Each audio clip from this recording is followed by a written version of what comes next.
السلام علیکم ویورز، آج کا ہمارا موضوع ہے مال و دولت شیطان کا حربہ۔ ایک دفعہ ایک آدمی نے دیکھا کہ ایک جگہ درخت ہے اور لوگ اس درخت کی پوجا کر رہے ہیں، تو اس آدمی کے دل کے اندر ایک عزم، ایک حوصلہ پیدا ہوا کہ اس درخت کو اکھاڑ دینا چاہیے، اس لیے کہ یہ درخت لوگوں کو، اللہ کے بندوں کو اللہ کی طرف آنے سے مانع بن رہا ہے اور اس کے بجائے شرک و گمراہی اور کفر میں پھنسنے کا ذریعہ بن رہا ہے۔ چنانچہ وہ شخص کچھ ہتھیار لے کر گیا اور درخت کو اکھاڑنا شروع کیا۔ شیطان آیا اور کہنے لگا کہ کیا کر رہے ہو؟ تو اس نے کہا کہ میں اس درخت کو اکھاڑنا چاہتا ہوں، اس لیے کہ اس درخت کی وجہ سے بہت سے اللہ کے بندے کفر میں پھنس رہے ہیں اور شرک کا ارتکاب کر رہے ہیں۔ شیطان نے کہا کہ نہیں، تم ایسا مت کرو، اس کو یہاں کے لوگوں نے اب تک پالا اور بڑھایا ہے اور اس کے پیچھے ہم نے محنت کی ہے۔ مگر اس شخص نے کہا کہ نہیں، میں تو اللہ کے لیے آیا ہوں اور یہ کام میں کر کے رہوں گا۔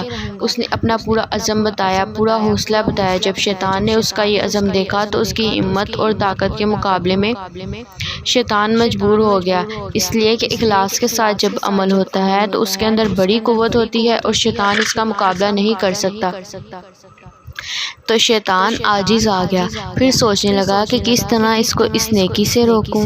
اس کی سمجھ میں ایک بات آ گئی۔ شیطان نے اس سیاسی سے کہا کہ میری ایک درخواست ہے، اس کو سن لیں۔ اس نے کہا کیا درخواست ہے؟ شیطان نے کہا کہ درخواست یہ ہے کہ تم اس کام کو چھوڑ دو تو میں روزانہ تمہیں 2 درہم دے دیا کروں گا، اور 2 درہم روزانہ بغیر کسی محنت مزدوری گھر بیٹھے مل جائیں گے۔ یہ سنا تو دل میں دنیا کی لالچ آ گئی۔ اس نے کہا کہ اچھا 2 درہم مجھے روزانہ ملیں گے، کون اس کا ذمہ دار ہوگا؟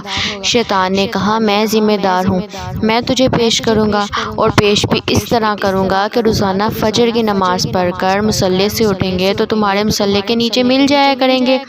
اس نے کہا ٹھیک ہے، دیکھتے ہیں۔ اب جو عزم لے کر آیا تھا، مال پیسے کی وجہ سے وہ ختم ہو گیا اور واپس اپنے گھر چلا گیا۔ رات سو کر صبح اٹھا، فجر کی نماز پڑھی اور اس کے دل و دماغ میں وہی 2 درہم تھے۔ مصلے کے پاس گیا اور دیکھا تو واقعی مصلے کے پاس 2 درہم اس کو مل گئے۔ اٹھایا اور جیب میں ڈال لیا اور اس کے بعد دن بھر اپنے کام میں مصروف رہا۔ پھر دوسرا دن ہوا، اسی طرح فجر کے بعد مصلے کے پاس 2 درہم مل گئے۔ اب روزانہ یہی تماشا ہوتا ہے کہ فجر پڑھ کے وہاں جاتا ہے، 2 درہم مل جاتے ہیں۔ مہینہ 2 مہینہ تک یہ سلسلہ چلتا رہا۔ اس کے بعد شیطان نے درہم دینا بند کر دیا۔ جب 2 درہم نہیں ملے تو یہ شخص پھر اپنے ہتھیار وغیرہ لے کر وہاں پہنچا کہ درخت کو اکھاڑ دوں گا۔ شیطان بھی وہاں موجود تھا۔